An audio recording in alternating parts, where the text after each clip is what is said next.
24 Days of Wonder. 24 stories from my 19 years with Santaland on 34th Street. Story 18.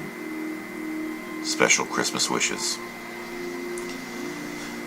Christmas Eve 1992 fell on a Thursday, meaning that a lot of people had taken the day off from work for a long weekend. But for us in Santaland, it was not an easy day. We had a line that stretched onto the sales floor almost from the moment the doors opened. It was also the year of the bad straw boss.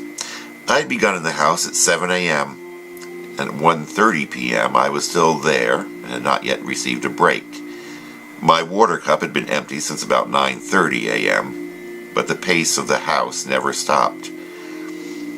When I had come in that morning, my biggest concern was finding time to get down to the sales floor during my lunch break to find a Christmas gift for my mother.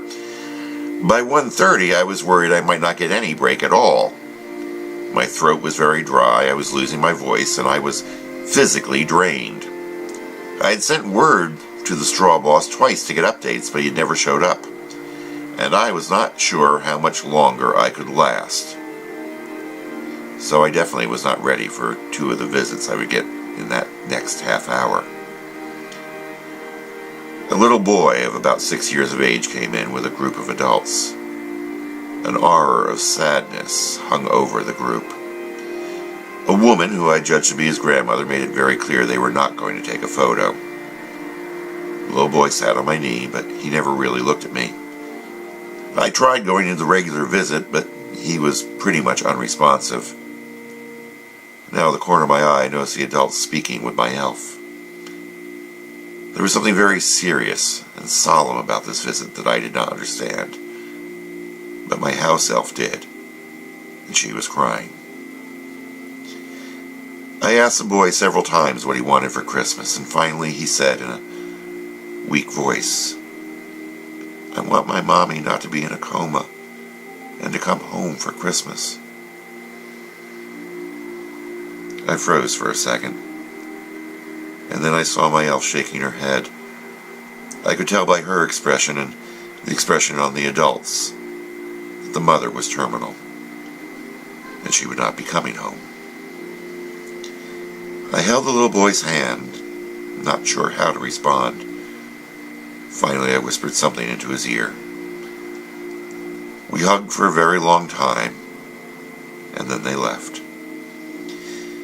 It was the toughest visit I'd ever had. I was completely shaken, but I turned and there was another group waiting at the door, so we kept rolling. 2 families later, a mother and a daughter came in. They were very stylishly dressed. The girl, I judged, was 8 or 9 years old.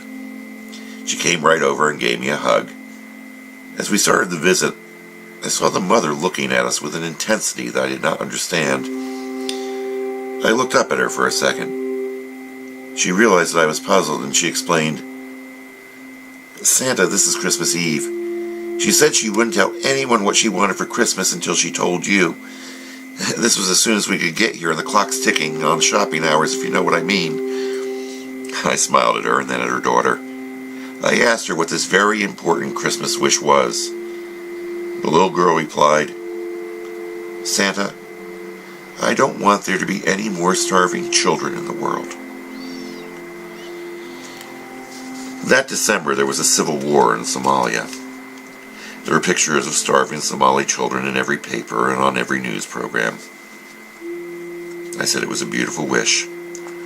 I told her that I would like to bring her something very special on Christmas because she was obviously a very good girl.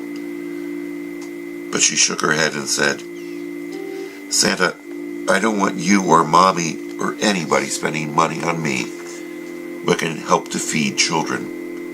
I have food and clothes and nice things. Those children don't even have bread." The mother said, "Now I understand what's been going on these last few weeks. That's it. We cannot watch the news anymore." The little girl looked at her mother straight in the eye and replied, "Mama, that's not going to make the starving children go away."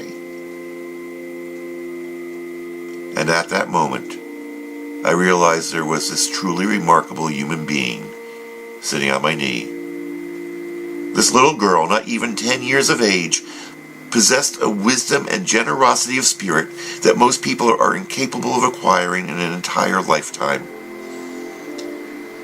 I whispered the same thing to her that I had to the little boy whose mother was dying.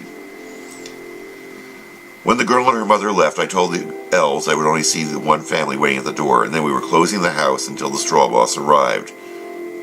That brought him there rather quickly, at last. As I walked to the dressing room, I kept thinking about those two children and their special wishes, and I felt totally inadequate. They had come to Santa because they believed in him. They believed that if they asked Santa to make these impossible things come true, there might be hope, and yet he couldn't deliver. Yes, they'd both hugged me before they left, but still. When I got to the dressing room, GW and the man that we called Santa were there. Of all the guys on the crew, they were the two longest-term veterans, and they set the standard the rest of us tried to live up to when we were in the suit. I turned to them for resolution, advice, and comfort.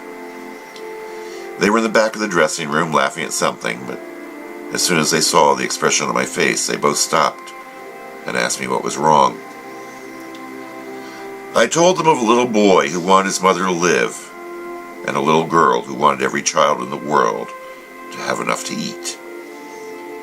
By the time I was finished, I was in tears.